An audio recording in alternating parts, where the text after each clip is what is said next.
পদ্মশ্রী 2026 অসম, বাংলা, ত্রিপুরা, মোট 17 জন।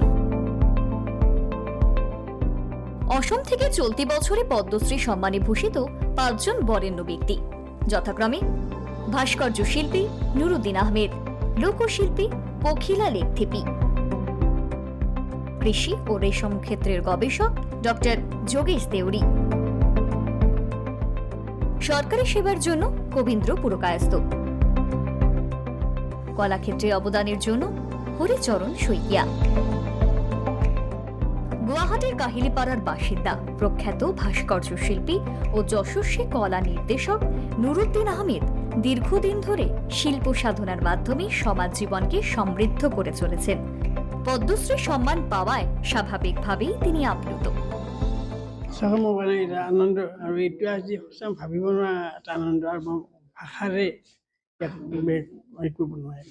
আৰু আজি সঁচাকৈ এটা যে মই যিটো ক্ষেত্ৰত কাম কৰি আজি 50 বছৰ চলি আছে, এই ক্ষেত্ৰত মই অসম নাট্য সন্মিলনৰ কলিয়াবৰ অধিৱেশন এই সন্মানৰ ষ্টেজত খবৰটো পাইছোঁ। অসম চৰকাৰ আৰু ভাৰত চৰকাৰ মোৰ পৰা আন্তৰিক ধন্যবাদ জনাইছোঁ।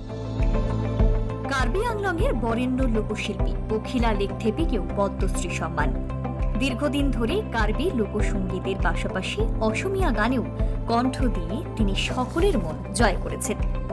উল্লেখ্য, পখিলা লেকথেপি 2022 সালে অসম গৌরব সম্মানেও ভূষিত হন। ধন্যবাদ দিছোঁ আপোনালোককো যে আহি পেলাই মোক এইখিনি উৎসাহ উদ্দীপনা দিয়াৰ কাৰণে। আপোনালোকক পাইছোঁ আৰু আগলৈ মই এই যাত্ৰাটোৰ কাৰণেও আপোনালোকে মোক সহায় কৰি দিব বুলি মই আশা রাখিলোঁ।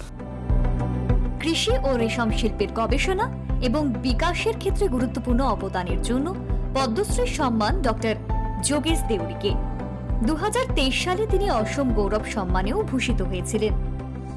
মোৰ প্ৰথম প্ৰতিক্ৰিয়াটো হ'ল মই নিশ্চয় আনন্দিত, সুখী, আৰু মই দ্বিতীয় প্ৰতিক্ৰিয়া হ'ল মোক এই যিটো পদ্মশ্ৰী সন্মানেৰে বিভূষিত কৰিছে সেইটোৰ কাৰণে মই ভাৰত চৰকাৰক মই ধন্যবাদ জনাইছোঁ।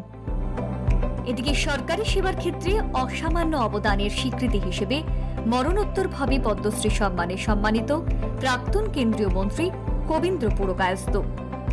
একইভাবে কলাক্ষেত্রে অবদানের জন্য পদ্মশ্রী সম্মান Haricharan শইকিয়াকে।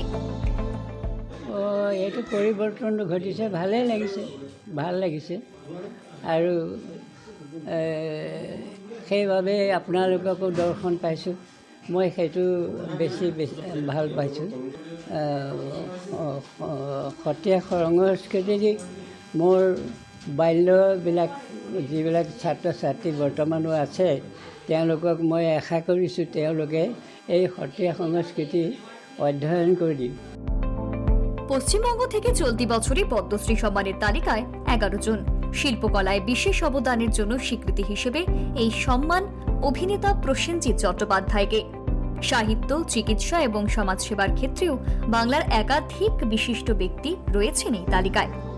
Hello, this is Prosenjit Chatterjee. I'm really thankful and grateful that India government has given me the Padma Shri, and I've been working for the last 40 years. This is just not my achievement, it's an achievement for everybody who had made me Prosenjit Chatterjee. So thank you so much.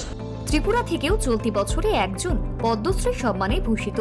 Kokborok সাহিত্য ও শিক্ষা ক্ষেত্রে অবদানের স্বীকৃতি হিসেবে এই সম্মান রাজ্যের বিশিষ্ট ব্যক্তিত্ব নরেশ চন্দ্র দেববর্মাকে। একটু খুশি হওয়া তো আছেই, কিছু তো খুশি হবেই, এটা কোনো প্রশ্ন নাই। এই সঙ্গে সঙ্গে বিশেষ করে আমি তো প্রবন্ধ লিখতাম ত্রিপুরার ভাষা সাহিত্য এবং ত্রিপুরার লোক সংস্কৃতি বা ত্রিপুরার উপজাতি সমাজ সে সম্পর্কে আমার আর্টিকেল, এবং এটা টাইম টু টাইম তখনকার আকাশবাণীতে কঠিকা, এটা হচ্ছে মূলত। সব মিলিয়ে বাংলা, অসম, ত্রিপুরা এই 3 রাজ্য থেকে 2026 সালে পদ্মশ্রী সম্মানে ভূষিত মোট 17 জন। জাতীয় স্তরে পূর্ব ও উত্তর পূর্ব ভারতের অবদান আবারও স্বীকৃতি পেল পদ্ম সম্মানে। Bureau report, news live Bangla.